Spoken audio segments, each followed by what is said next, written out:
Hello everyone. Today we're going to be discussing the life and philosophy of Thomas Hobbes, one of the most important political philosophers of the 17th century.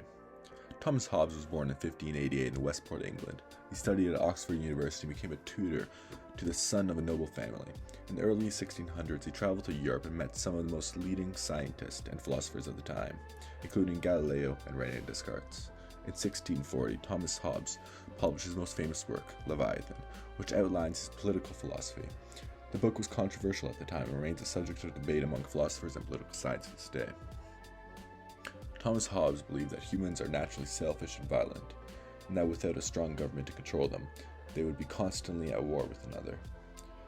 He famously wrote that the natural state of man is solitary, poor, nasty, brutish, and short.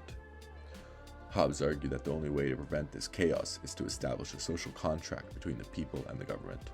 According to Hobbes, people must give up some of their individual freedom in exchange for protection from the government.